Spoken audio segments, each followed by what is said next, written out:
से माध्यम से भी निमंत्रण देता हूं। आदरणीय सभापति जी, ये बात निश्चित है, हमारी खेती को खुशहाल बनाने के लिए फैसले लेने का ये समय है। इस समय को हमने गंवा नहीं देना चाहिए। हमें आगे बढ़ना चाहिए, देश को पीछे नहीं ले जाना चाहिए। पक्ष हो, विपक्ष हो, आंदोलनरत साथी हो, इन सुधारों को हमने मौका देना चाहिए और एक बार देखना चाहिए कि इस परिवर्तन से हमें लाभ होता है कि नहीं होता है। कोई कमी हो तो उसको ठीक करेंगे और कहीं ढिलाई है तो उसको कसेंगे। ऐसा तो है नहीं कि सब दरवाजे बंद कर दिए बस। और इसलिए मैं कहता हूं,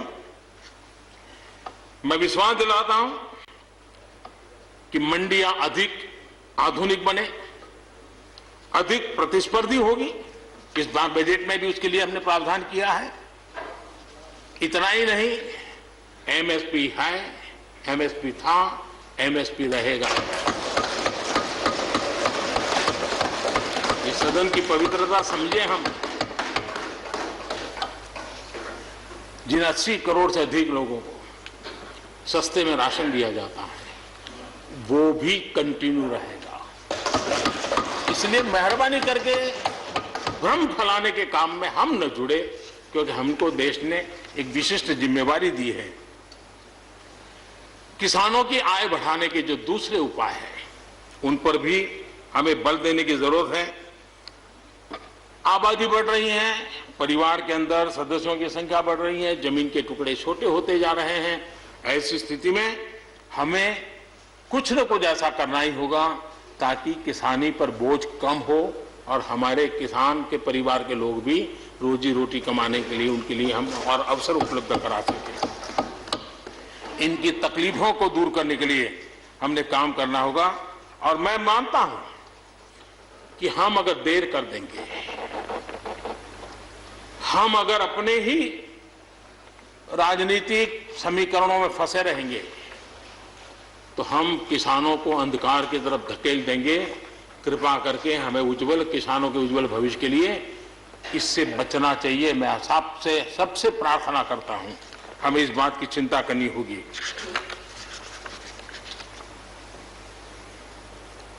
आदरणीय सभापति जी, डेयरी और पशुपालन हमारे कृषि क्षेत्र के साथ बढ़ावा देने की जरूरत है ताकि हमारा किसान पगभर हो।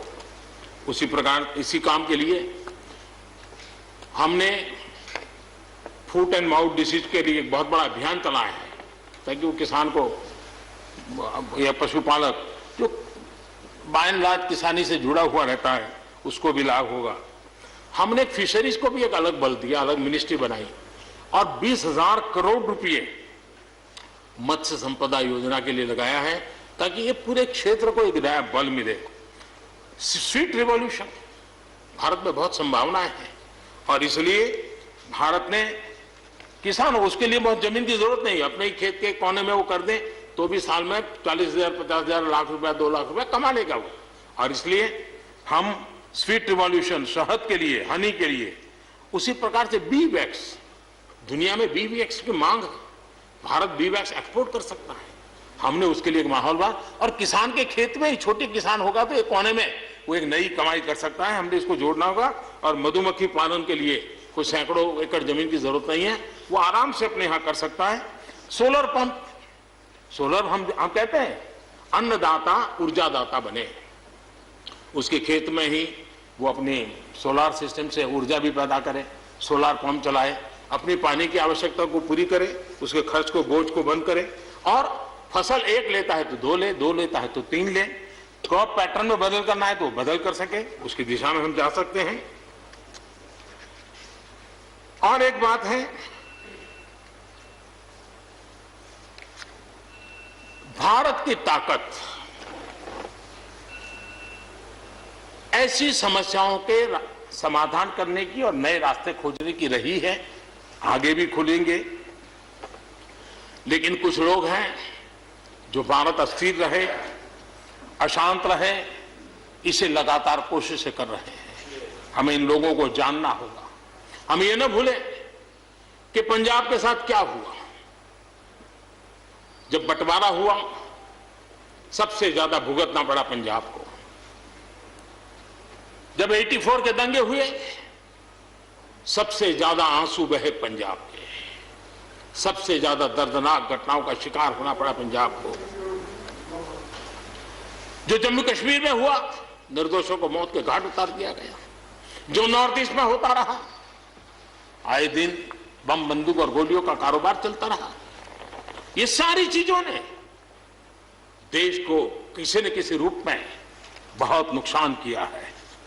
इसके पीछे कौन ताकतें हैं, हर समय हर सरकारों ने इसको देखा है, जाना है, परखा है।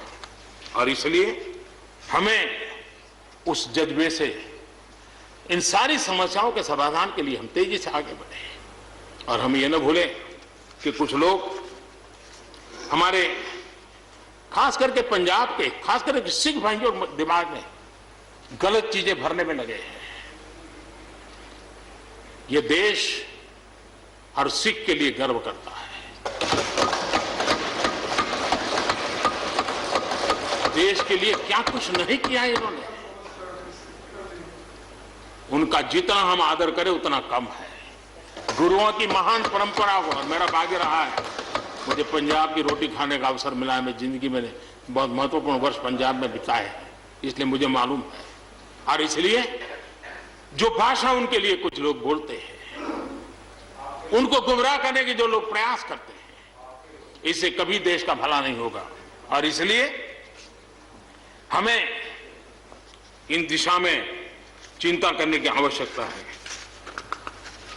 आदरणीय सभापति महोदय, हम लोग कुछ शब्दों से बड़े परिचित हैं। श्रमजीवी, बुद्धिजीवी, ये सारे शब्दों से परिचित हैं।